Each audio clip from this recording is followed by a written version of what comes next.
This is a panel that we're having of 5 organizations that are committed to making a difference in chronic fatigue syndrome, ME, myalgic encephalomyopathy. I'd just like, before we start, to make a couple of remarks, these very brief. The first is a question has been raised several times about the inability for foreign scientists, foreign attendees to attend. Indeed, last time we had a scientist from Norway who participated or who attended. That was at the Holiday Inn. They let anybody in. If you all remember, the ones that were there, you didn't have to be escorted to the bathroom, go through a security check when you walked in every day, wear a wristband. So that is the reason. It's always been the case, at least for some time now, that to get entry into this building is more difficult for someone who does not have a U.S. passport. Yes, Eileen. I'm glad you raised that issue because I tried to think about the times in the past. We've had like Kathy Rowe from Australia here presenting. Right, and those Ujin things, Lang, a lot of people. Well, you can get them in, but it takes a month. Okay. And so we didn't have the advance notice, and we really don't have adequate staff to. If we know in advance and we can do it, we will try to arrange this. But we didn't have the capacity. You know, there are advantages and disadvantages to not having the meeting here. I got a lot of grief last time for not having it here. There are advantages and disadvantages for both places, and one of them is that you all are free to move around and come and go much more easily, and we didn't have to limit foreign visitors. But with a 30-day notice, it's possible. It's possible. Great. But that's difficult. Yeah, it's difficult. Okay. But it's not something that we routinely reject. We just need to be able to plan that in advance. Thank you. And the second comment I'd like to make is that I just want everyone to know that every one of the people up here, both our non-federal committee members and our federal committee members, are committed to this topic. We've worked hard. Some people have worked for many years, and we are very committed to this topic, and that's why we're here. We have several of our government members who are personally affected by CFS. We are very committed to this, or we wouldn't be here.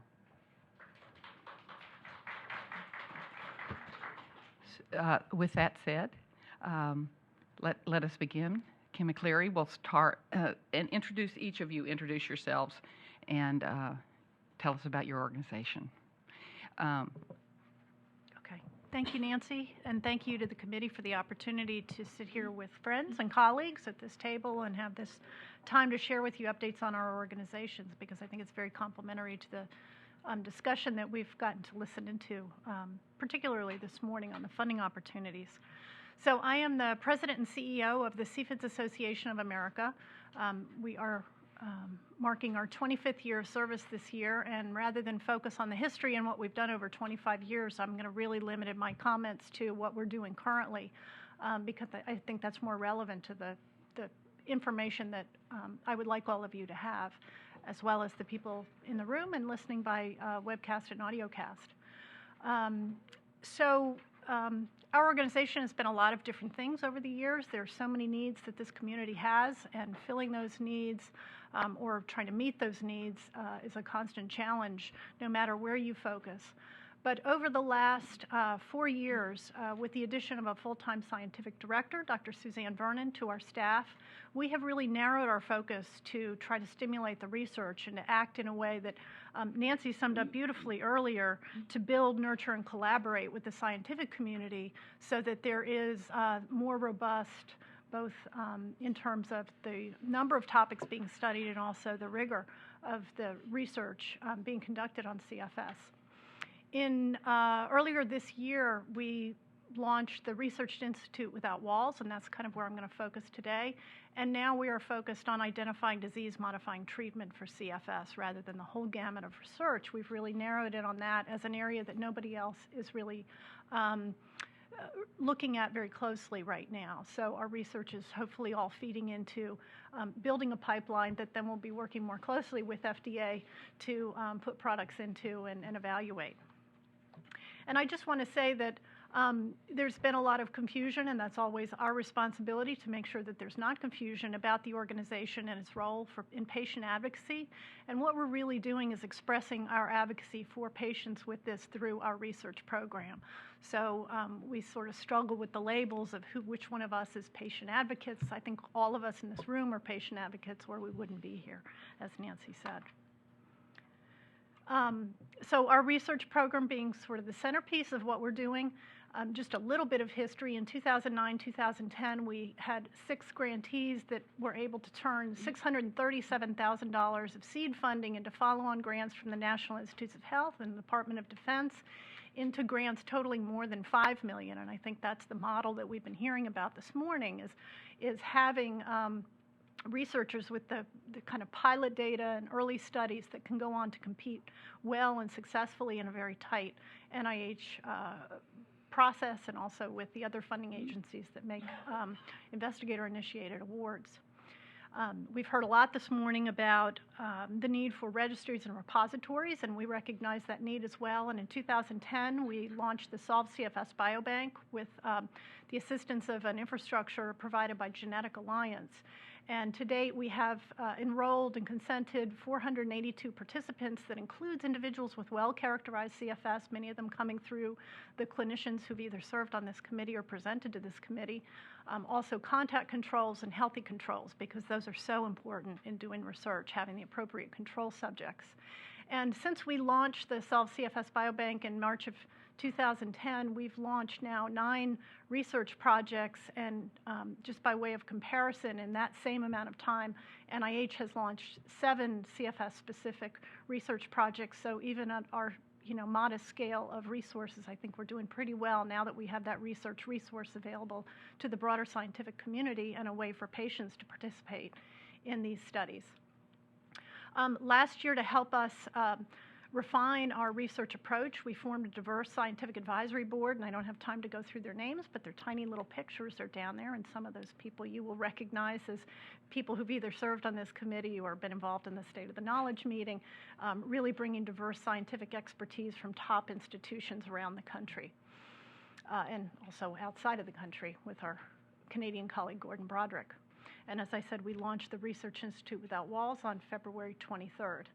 And this is a terribly busy slide that I could spend the rest of my colleagues' time going through, but I just wanted to just bring out a couple of the points. And it's all centered, as you can see there, on the Solve CFS Biobank, because the investigators whose pictures are on the left-hand side, Dane Cook, who you recognize at the table here, Dr. Rowe, who was seated at this table yesterday, and Marvin Meadow at New York Medical College, their participants in their studies are clinical populations, and they will be also enrolled in the biobank. And then all the folks on the right-hand side will be using their samples and clinical information to conduct their studies. And we hope that this will continue to grow and build, and that I'll need several slides at some point to illustrate how many projects we have both feeding in and coming back out of the Solve CFS Biobank. Many of these are focused on identifying biomarkers or consistent evidence, objective evidence, that we can then go on to push further down the pipeline for diagnostics and treatments. Drug repurposing was something that Dr. Mayer brought up in her talk, and we're working with a small company called BioVista to look at some of the drugs that have already been approved for other indications and what utility they might have in CFS. And these are non-obvious drugs. We're not just looking at the kinds of medicines that are typically in the arsenal for symptom relief. We're looking more deeply at some of the mechanisms of action and how they might work in CFS. And then you can see epigenetics. I was at a NIH meeting on Tuesday and heard the National Human Genome Research Institute director talk about just the value of epigenetics in complex diseases, and we're delighted to have a young investigator, Patrick McGowan, looking at that in CFS for the first time. Dane Cook and Peter Rowe and Marvin Meadow with their tremendous expertise in this population and bringing their different studies together. And I would just say that Dane's study that he's doing to try to bring together some of the findings on post-exertional malaise and blood biomarkers that the Lights at University of Utah have done and functional MRI imaging wouldn't have been possible without the computational advances that have been made to be able to handle large data sets with complex data, and just how important that is, I think, in advancing our understanding, and that some of these tools will help move the field forward. We're also pairing this with communications. We know how important it is for the community of people whose lives are daily impacted by this illness to know what's going on. We have a long tradition of print publications in the CFSAC Chronicle that many of you have seen, and now we do just a semi-annual newsletter because so much is available online, and I do have some copies of our latest issue that I'd be delighted to not take back to Charlotte with me tonight. We also launched a new research-focused website last year, researchfirst.com, and I made this slide on Wednesday, I think, of last week, and I think we have 212 posts up there now on research-related topics, many of them written by guest experts, people around the table, in fact.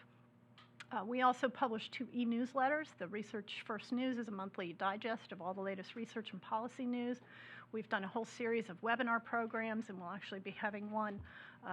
We're scheduling it now at the end of July on post-exertional malaise our post-exertional relapse, because that is such a big topic of interest both in the scientific community and also the patient community. And we have an active social media presence in Facebook, Twitter, and YouTube.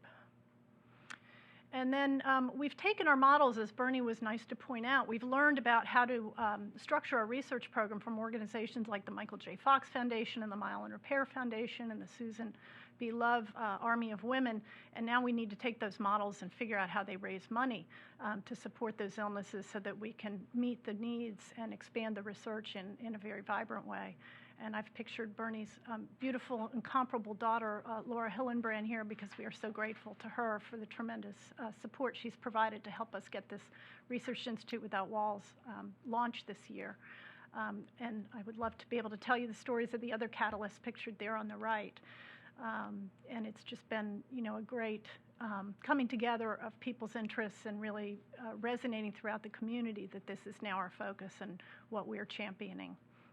And we're beginning to host some regional events that we call Catalyst Cafe events throughout the country so that we can really bring our message to individuals and use some tools other than the sort of impersonal, imperfect internet to do that, and hoping to reach more circles of people to get them involved in the cause. And I think I might have not gone too badly over my 5 minutes, but I look forward to taking your questions. Thank you very much. Our next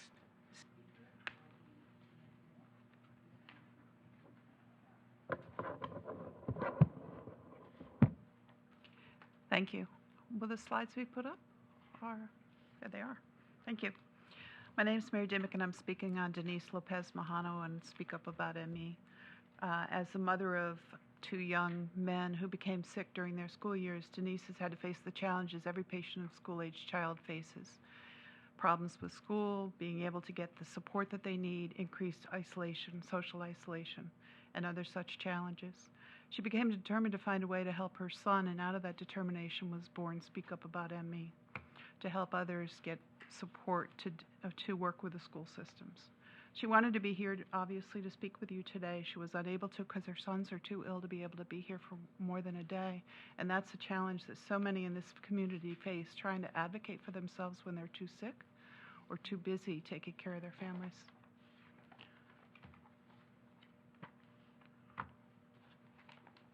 As I said previously, Denise, Speak Up About ME was born out of a determination to empower young people and their families to better deal with the unique challenges that they all face because of the age that they're at and what they're dealing with in their lives.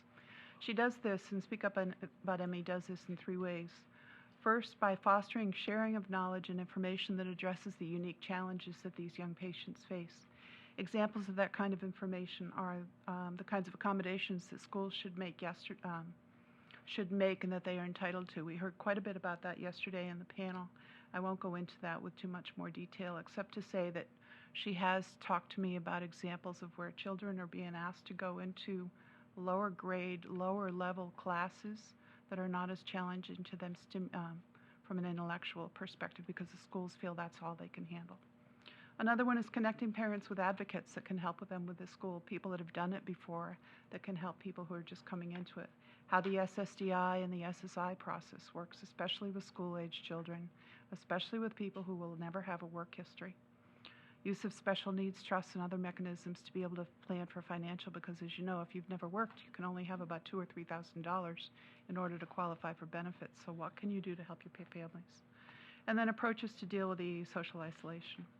The second way that Speak Up About ME helps to empower young people and their families is by supporting and connecting people. It's very hard for patients to find someone who's been through similar circumstances. And it can be very helpful when you find out and meet somebody who has gone exactly through what you're experiencing. She spoke about being able to connect two mothers who had two daughters, both with ME. One of them already had a toddler, and the other was going through pregnancy. And for those two mothers to be able to talk to each other about that experience. In fact, there's somebody in the audience today who will be able to be connected through that experience as well. And then the third way about Speak Up About ME helps is to give them the confidence. It's intimidating for any parent, any patient to face healthcare providers and school systems to tell them they're really not sick. They just need to get with it. They just need to try. And to give them the confidence to say, no, I really am sick. I need this kind of support from you.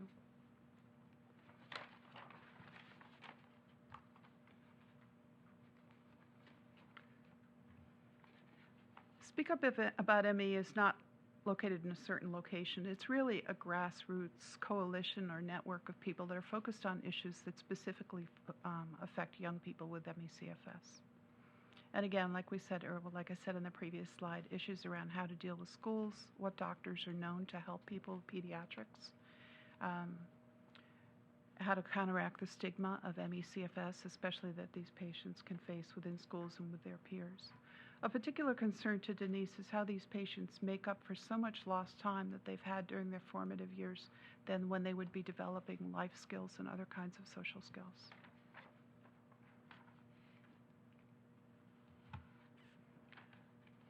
Predominantly, the network is focused within the U.S., but obviously there's opportunities to be able to share information with other school systems, other advocates over other parts of the world. And Denise has established contact with some of those individuals to start to understand what they're doing and what's working within their population. Why do we do this? Because this is such an underserved population. You heard yesterday how underserved this population is and how unique their needs are in terms of getting services and support for what they're dealing with and facing.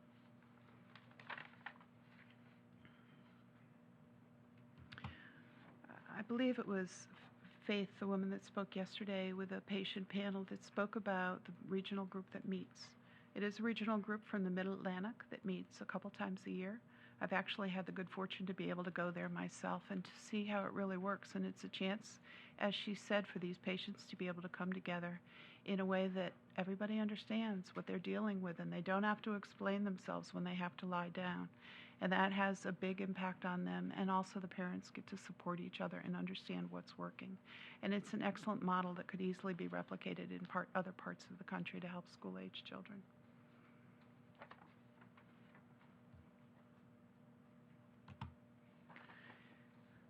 Speak Up About ME maintains an ongoing list of patients who have had early onset. Not all of those patients are still under the age of 23, but for anybody who did get ME/CFS under the age of 23, she does maintain a list. Currently, there are about 120 people on that list. The other thing that she wanted me to share with you is a partnership that's been going on between herself and Phoenix Rising to develop a survey to look at Social Security issues and Social Security disability for people with chronic fatigue syndrome. And Cord will be in a better position to answer questions on that, but I just want to give you the highlights of it. As of May 31st, there's about 168 completed survey responses. The kinds of things that they're trying to learn through that are what factors ultimately result in a successful application to SSI or SSDI, And how has the length to the final determination changed over the years? They will be coming back to you at a later time when they have a report. They expect to have that ready by the fall of 2012. And that's it. Thank you very much. Thank you very much. Excuse me. The next organization is Pandora, and Marley Silverman is going to tell us about Pandora. Thank you so much. Thank you, Dr. Nancy Lee, and the others of this committee for this opportunity. I'm going to be speaking, of course, on behalf of Pandora. Pandora is very dear to me. I'm originally the founder of Pandora, and I started Pandora basically out of a self-necessity. I was trying to find solutions, and I was trying to find better resources to take care of my health at the time that I became ill with the CFS. Pandora has a unique niche. We actually embrace the concept of neuroendocrine immune diseases. And within this concept, we embrace chronic Lyme disease, CFS, fibromyalgia, multiple chemical sensitivities, environmental illnesses, and Gulf War illnesses. And the reason we've done this, we approach this from a quality of life issue, because most of the support groups that we supported over the years, patients had these comorbidities overlapping constantly. People would come in having an CFS, and then 2 years later diagnosed with fibromyalgia. People would come in with Gulf War syndrome, but primarily had major fibromyalgia issues or multiple chemical sensitivities issue. So we realized that from the quality of life issue, it would be much better approach if we embrace the organization under this umbrella. We have been extremely successful, even to the point that at the NEI Center, actually in New Jersey, the legislator in New Jersey actually passed a standing resolution pushing forward for the NEI Center. So I'm very pleased to report that. Next slide. Whoops, go back. Our main advocacy project over the years has been the Advocate Extraordinaire Leadership Program. This is a program that started again as a grassroots program over the years, and in 2007, at the kickoff for the CFSME conference, which we sponsored, and we were the host organization, with some grants from the community, including from the CFS Association, Mark Iverson, Purdue Pharma, and other committed coastal construction, we kick off the program, and has been extremely successful. As a matter of fact, a lot of the patients that you see here testifying are here supported by Pandora and by the Advocacy Extraordinaire program, including the Speak Up About Me. Other Pandora projects over the years have been the Empty Chair Project, Pediatric Pennies, I Need a Hero Project, Quality of Life. The Quality of Life Project is actually a little kind of local thing that we do, where we actually go to people's homes and help them to declare their homes. We help them to organize their finances and things like that. It's really a one-to-one, and has been extremely successful, but with the limited resources that we have, of course. The other programs, again, has been the Speak Up About Me, CWPA, Lemonade, Bringing Ryan Home, which was also a project that we, for lack of a better word, step up to the plate, because this child was taken away from his parents, and the mother was accused of Munchausen syndrome by proxy, eventually factitious disorder by proxy, eventually charged with failure to provide primary care, which means because she couldn't find a primary care physician in Buncombe County, North Carolina, in Nashville, they charged her with that. It was the most ridiculous thing I've ever seen, but anyway, the bottom line is that particular family is now in a hole over $30,000 in lawyer fees, and financially still fighting to find a primary physician to take care of their child. And so this is why we keep coming back to you here, stressing the quality of life issue. It's an everyday thing that we suffer every single day. Obviously, we have also supported the Coalition for ME/CFS. It's a group of organizations. Together, we have eight organizations right now. And the goal of the coalition is to jointly address these main hardcore issues that we are facing every day, from funding to research to FDA, stakeholders meetings and so forth. And we're being extremely successful because now other organizations are also joining us, even not necessarily within the coalition, but joining the train, the advocacy train. and moving forward with the thing. And I'm very grateful to Mary for helping us with the joint request letter that we had, which she presented yesterday. It was a very, very powerful letter, I think, because it was a united front from all of us. And that's the message that was delivered here yesterday. Over the years, we have given grants to Nancy Klimas, Gordon Broderick, the Vermont Syphilis Association, the VA Foundation of South Florida, the National Fibromyalgia Association, Dr. John Kia, Mike Antoni from University of Miami, and also para la Fundación para la Fibromialgia y el Síndrome de Fatiga Crónica in Spain. The grants we have received are from Coastal Construction, Forest Laboratories, HHV6 Foundation, Purdue Pharma, ProHealth, Mark Iverson, and the Silverman, Oren, and Mayer families. And more importantly, through Chase Community Giving, we were the very first organization to win $20,000 through the program, and also Citgo Fueling for Good. We have our position already stated, as we presented earlier in our testimony, the issues about the NCHS. It's very important that that the proposal for the Coalition for ME/CFS be addressed and as soon as possible, because ICD-10-CM was due to be implemented soon, has been postponed, but that has to be addressed. And this committee really is your recommendation. You need to address that. And of course, the CFS program, also at the CDC. All those things are extremely important to us, but you already know about that, so I'm just going to go right through it so other colleagues can have also the opportunities. The same thing with the NIH. I do have one special thing that I would like to address. The Social Security. I would like, or Pandora would like, that Social Security considers the possibility of placing severe ME/CFS patients on the list of compassionate allowances. I think that because of the neurological findings of ME/CFS, if we have a way to identify the severe patient, it should be allowed under that compassionate allowance. And what that does is you go through the process very quickly. The AL administrative law judges and the personnel at Social Security knows how to handle you. In 3 or 4 or 5, 6 months, you're done. Move on next, and that person then either has access to Medicaid or Medicare, which is extremely important. 10 years in counting, hooray. We have been 10 years in this business. On July 1st will be our 10th anniversary, and I'm happy to share this with you. Thank you so much. Thank you. Our next speaker is Court Johnson from Phoenix Rising.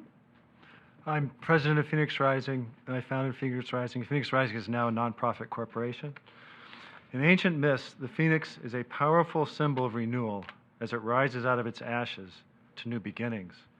It's that possibility of renewal at the patient, community, and even at the disorder level that the staff and volunteers of Phoenix Rising are committed to producing.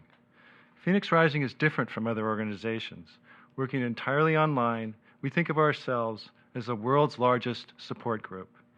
And as such, we are committed to providing information, tools, and opportunities that people with ME/CFS can use to make a difference in their lives. Currently, we empower people by providing accurate information in a controversial field and tools to facilitate the free flow of information and break up the isolation present in this disorder. With over 1,000 articles and pages on our website, and over 5,000 registered members, and over 260,000 posts on our forums, Phoenix Rising presents an information resource second to none. At any given moment, from 1 to 200 people around the world are scanning Phoenix Rising's forums, website, chat rooms, blogs, articles, and newsletters for information on how to get well. We've changed dramatically over time, begun in 2004 as one person's attempt to build an ME/CFS knowledge base. Phoenix Rising has become a diverse organization committed to using the power of the patient community to produce change. Recent patient-driven projects Phoenix Rising has supported include hosting the ME analysis of the PACE trial, which uncovered major errors in both methodology and analysis, collaborating with the Coalition for ME/CFS to produce a critique and provide recommendations for the ICD-10 document, working with Speak Up About Me to produce the first comprehensive disability survey in the ME/CFS community. And most recently, Phoenix Rising supported the effort to produce a stakeholders meeting stakeholders meeting to advance treatment options at the FDA. But that's just the beginning. Phoenix Rising's goal is nothing less than transforming the way chronic illnesses are supported on the web, and in doing so to build strong communities capable of achieving change. Judy in Miami, for instance, doesn't know anyone in her area she can go and talk to about CFS.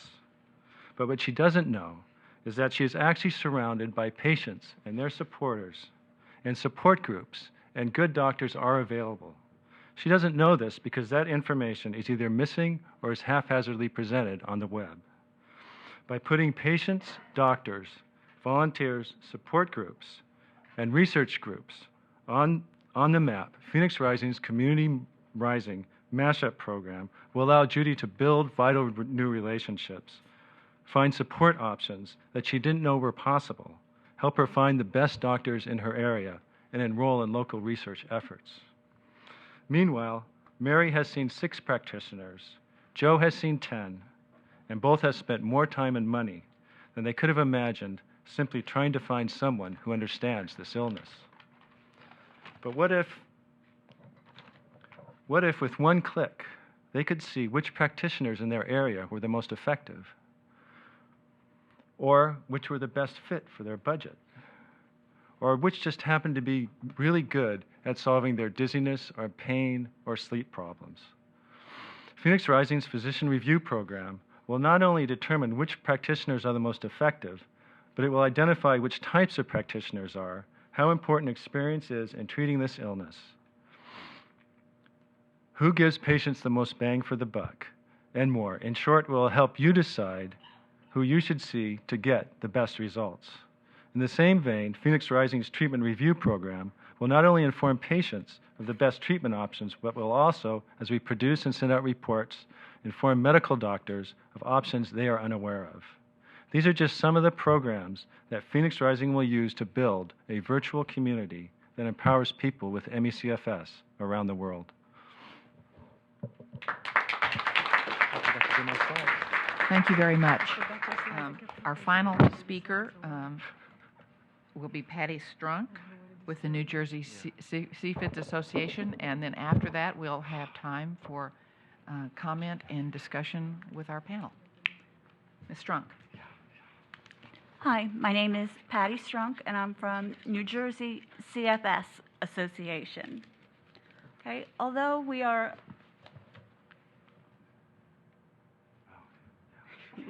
These are the slides I forgot to do. We'll still post them. Aren't these nice? It's great stuff. They got them all on there. I thought there were only 5. Yeah. There were many. There you go. Now you can start.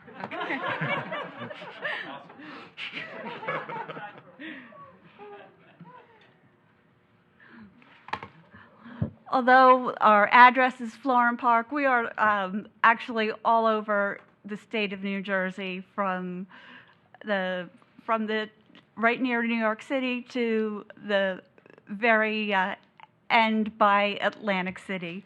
So our membership and our board members are from all over the state of New Jersey. We are a 501c nonprofit organization that was established in 1995. We support patients and their families. We disseminate reliable information about the illness. We facilitate communication between healthcare providers and their patients. We promote research into the cause, diagnosis, and treatment and cure of ME/CFS. We educate patients, nurses, and others in contact with those with ME/CFS. One of the ways that we educate physicians, nurses, and others is by going to various different, sorry, I'm having a moment there. The different, let me see my notes here. Conferences that they hold, and I'll be getting back to that later. We have support groups, and our support groups meet throughout the state in various locations, such as libraries and hospitals. Some of our support groups no longer meet because the support group leader is too ill to run the support group or can only hold phone support. So, we try to do the best that we can, but, when all of the support group leaders are so sick themselves, that's the best we can do. We have a helpline. Our helpline is staffed. It's a toll-free number, and we take about 263 calls were taken over the past year up until May 31st. So that may not seem like a lot of phone calls, but it is. Trust me. I'm on the helpline. I take calls once a week. Most of those phone calls are just people that want access to our physician referral list. That's really easy. I can just shoot them an email and send them our doctor referral list. That's great. But a lot of times that person wants and needs a shoulder to somebody to listen to, and you're giving them an hour or more of your time. You're giving them counseling, and that's really one of the reasons why I do that job. It's rewarding when you're listening to somebody that was just diagnosed or doesn't know what to do because their family is not understanding and they need help. They don't know where to turn to. And you can give them some insight and information, and just listening is what they need at that point. So that's one of the reasons why I do that job. It's rewarding to be on that committee. Our website is full of information that you can turn to. And actually, some of the information that we have on there is 2 local doctors. One of them is Dr. Podell in Summit, New Jersey, and Dr. Ben Nadelson. Even though he's in Manhattan, a lot of our patients go into New York to see physicians, are both participating in CDC research. So that's really good information that we have. We have a physician and attorney referral list. The only way to access that is by calling our helpline. We don't have that available just online. You have to call the helpline to get that information. We publish a journal every year. Actually, it's supposed to be twice a year that we publish that. And we have a lending library. Our library has 263 books and medical journals. It's the most extensive private collection of ME/CFS literature available. And it also has audio, video, and other literature that's available. The only thing that we charge is just a mailing fee. So that's available to all of our members. We held a medical conference every year in the fall. Last year we had CDC's Dr. Beth Unger come and speak, and that was very well attended, and everybody was very excited that she was able to come and speak at our conference. We have the conference that we are holding this year. We are having Dr. Lucinda Bateman come and speak about ME/CFS treatment, signs and progress, and reasons for optimism. Natalia Paleocious is going to speak about epidemiology in a large study of female nurses. Wilfred Van Gorp is going to speak about evaluating the brain effects of chronic fatigue syndrome in children, adolescents, and adults. And Dr. Susan Levine is going to speak about forming successful clinical research collaboration to conquer the enigma of CFS. Did I get that right? Okay, thank you. Some of the benefits that we offer to patients and families are we offer a high school scholarship. It's the only one of its kind in the U.S. that a support group that a group offers. The student has to be not just educationally qualified, but financially qualified to receive that scholarship.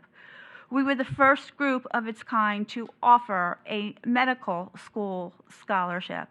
The student has to attend one of the medical schools in New Jersey, and they have to, initially, they had to be a first-year student. We opened it up to all years. Now, it's not just us. We were the model for this medical school scholarship.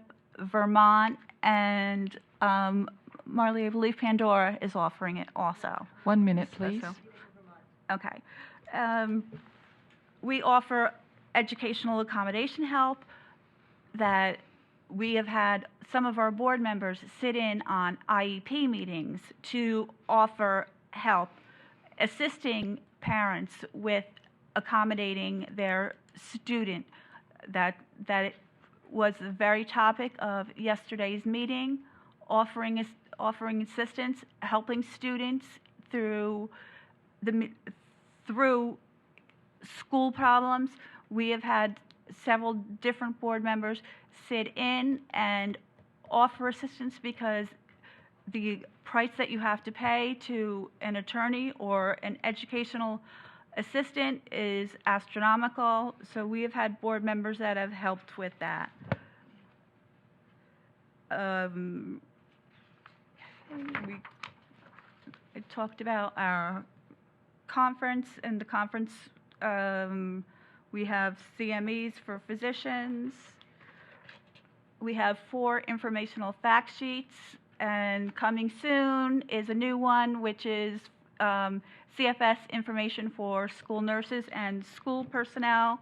And when we get that one, I will be sure that everyone here gets a copy of it. And this is just our numbers, how many phone calls, and how much we have awarded. Every May, our governor, I think I'm ahead of myself here, we have a consensus manual that was published in 2002 for physicians. We are hoping to update that manual with the pediatric manual. And every May, Governor Christie declares May to be Chronic Fatigue Syndrome Awareness Month. And this is our, Okay, I think we should probably just, Okay. can we Thank move you. forward? Okay, thank you very much Yeah, for giving thank me the you very opportunity much. to speak.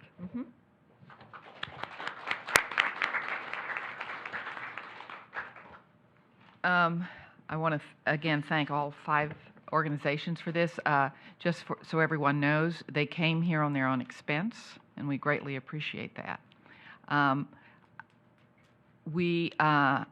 There were many reasons we thought this was a great idea, and we hope to continue with this, and in November have additional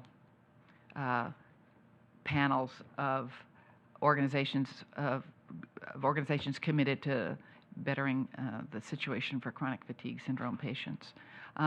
We're also, I think I discussed this briefly in last November's meeting, that we have to come up with we are required to renew our charter every 2 years, and I think it would be fabulous to add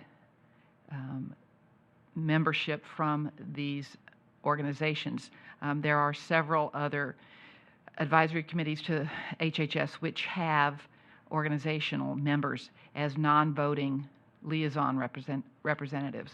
So they wouldn't be able to vote, but they would be able to sit with us to speak when called upon. They wouldn't have to sign up for the public comment. That time would be available to others, and they would be able to participate in our discussions. I think this is a great idea, and we're going to move forward with that. The charter process requires public comment and some careful thought. We have a requirement to get this done, at least the initial draft, by this fall. So I don't think we'll be able to have huge numbers. We're talking 3 or 4 organizations. Our thoughts are that those organizations would have a term just like our membership have terms, so that we, even though we are only able to have 3 or 4 the first time, then we'll be able to replace those organizations over time with other ones.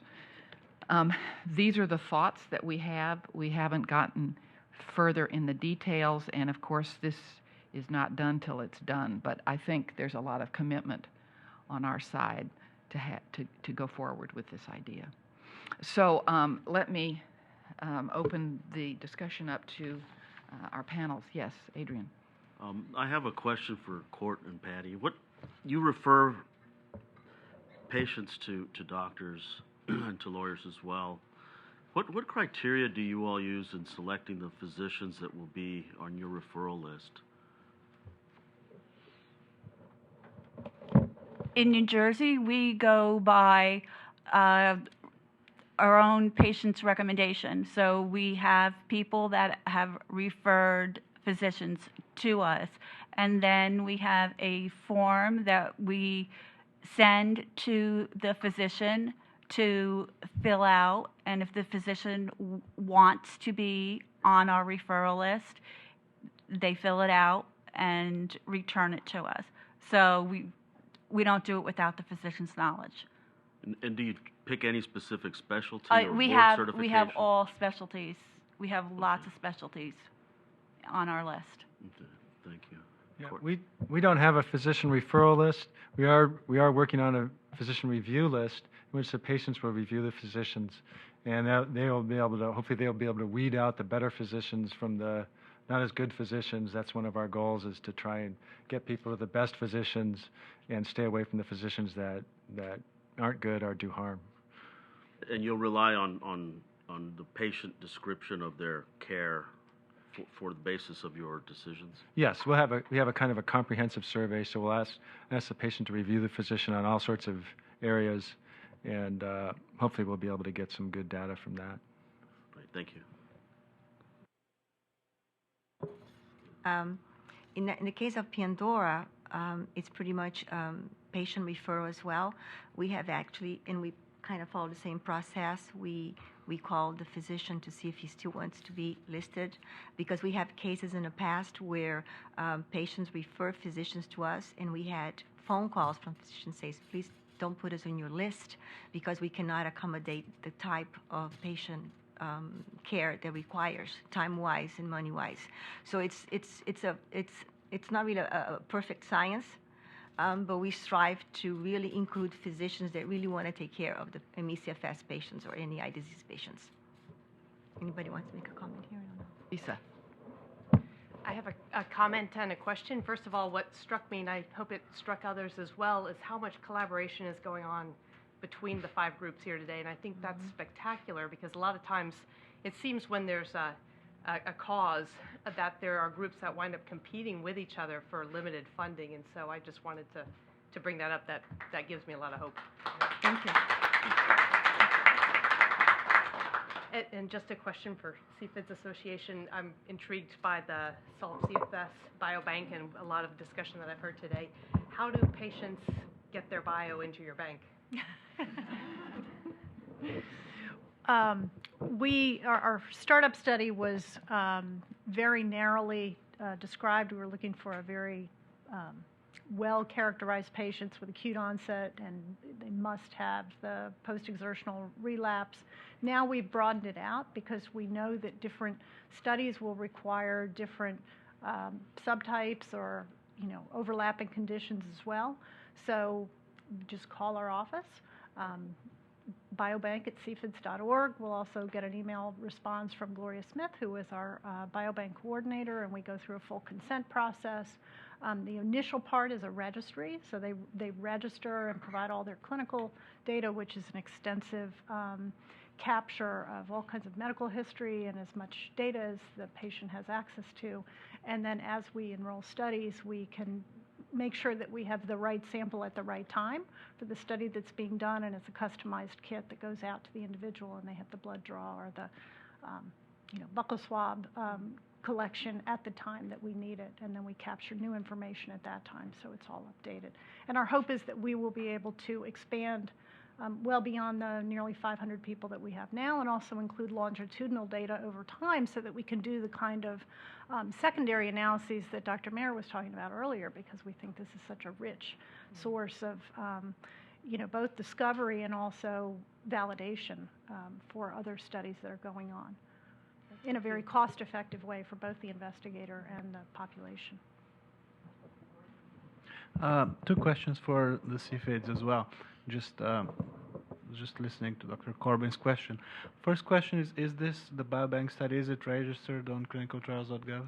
We haven't done that, but we should, because we're not doing any clinical trials per se, and also Beth mentioned the registry of registries, and we'll make sure to get involved in that so that people are aware of it if they don't know about it already, both from the participant side of things and also from the academic institutions that may need a resource like this. And what we found is that there are a lot of scientists out there who would like to do research on this, but they have no access to a clinical population, and adding that onto an NIH application just puts it over the limits of what they would be able to apply for funding-wise. So we see this as a great, shortcut's not the right word, but as a great infrastructure support that we can provide, and that gives the patient community a way to participate and to galvanize around this kind of research. Thank you. And the second question is, just give us, if you could just give us a little bit more details about the review process of the applications that are being submitted. I mean, you mentioned some of the applications that you funded, but I think it would be helpful for the research community and the people in general that are interested in applying for grants from CFIDS, what the review process involves and what they should expect. Absolutely. We have a very rigorous review process. We, for the last two funding opportunity announcements, we had, oddly, both of them generated 37 letters of intent. Weird, that it was the same number both times.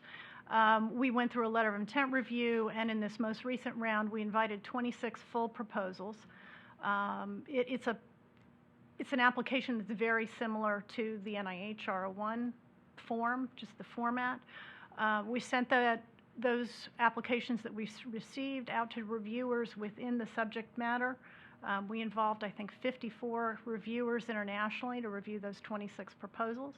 And then we do a second level of review for strategic merit. So they get scored by the peer reviewers on scientific merit and the study design, the question that it's looking to answer, how the population is defined, all of those.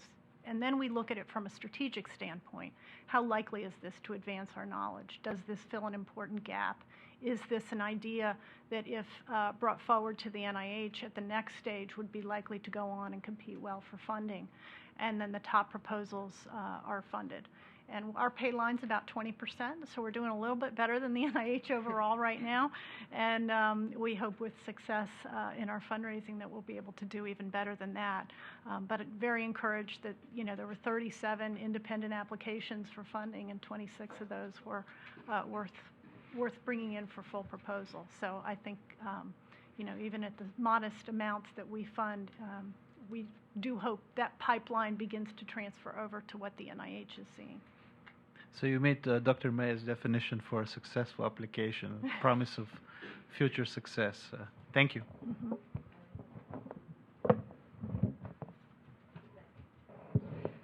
There we go. Kim, who made that, just what group of people made the strategic decisions on your application? That's one question. Well, the Scientific Advisory Board helped us sort of develop what the criteria for that would be, and then we looked at some of the gaps out in the literature and did a whole literature survey to see what the gaps were, and then that decision was made and presented to the executive committee, makes the final funding decision. The executive committee of our board makes the final funding decisions based on that double step of review. And then the second question, as an old-time feminist, was there some kind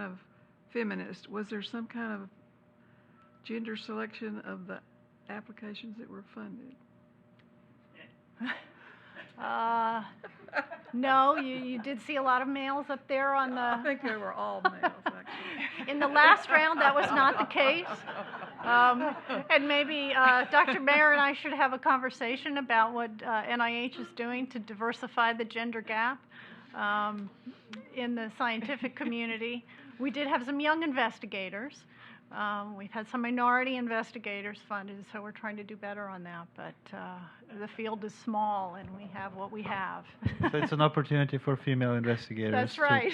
To apply for your next. When is your next round? We haven't scheduled that yet, but. Eileen? I have a comment and then a question for Kim. The comment is, with so much mischaracterization about ME/CFS patients and advocates, so much maligning over the years and stereotyping, I just want to say that this panel today as absolutely proof that these are some of the most impressive people that I've ever met. The efforts you're doing and the grace in which you do it is inspiring. So I know you don't get to hear that enough. I wanted to say that.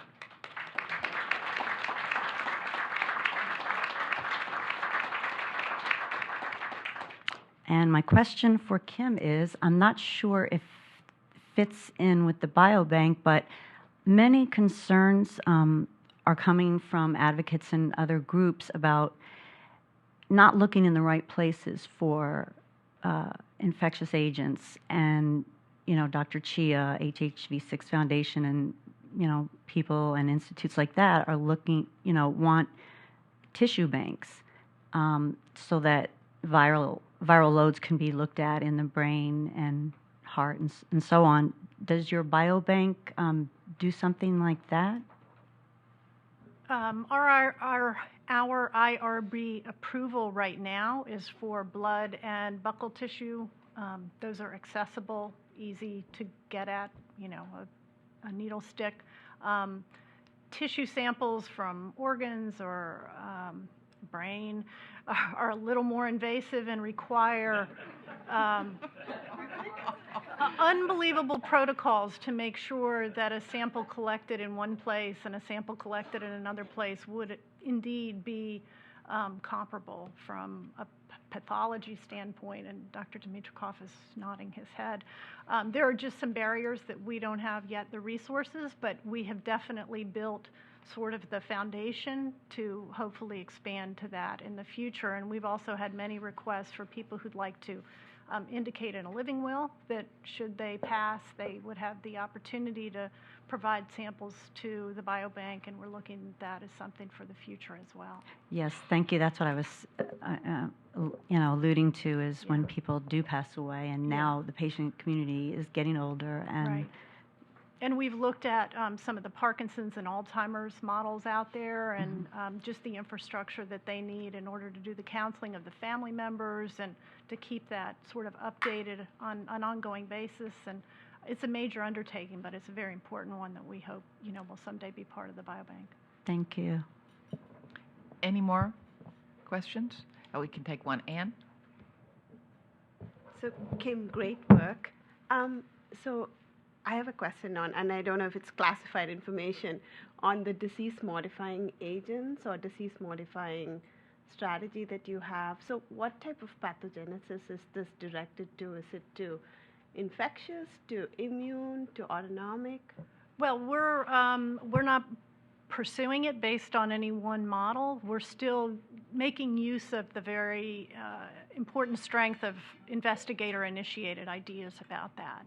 And, you know, if I had the opportunity to talk a little bit more about each of those projects, you would see how each of those investigators is coming at this from a different angle, and then we have sort of the agnostic drug repurposing screen that's using a commercial platform that this company, BioVista, has developed to look at mechanisms of action based on the symptomology and the literature, you know, 5,000 articles in the literature so far, to see what matches they can find, and then we'll do a more careful pruning of that without any real bias starting out from either an allergy infection or, you know, neurologic. We're just looking at the whole universe of possibilities and then trying to narrow down based on what makes sense in terms of the findings so far or things that look promising that have come more recently that may not be fully invested in the literature, but the knowledge base is building.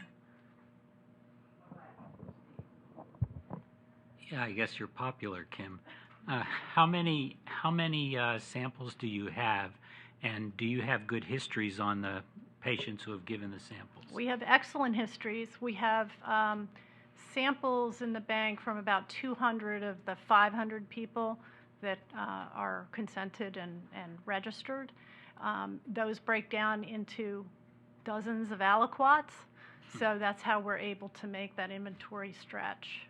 And we use just the sample that the investigator needs and no more, and try to conserve that so that we have the opportunity to do this on a very cost-effective basis. Thank you. Thank you. This has been great. And again, I appreciate all 5 organizations for coming here on their own dime and really helping us.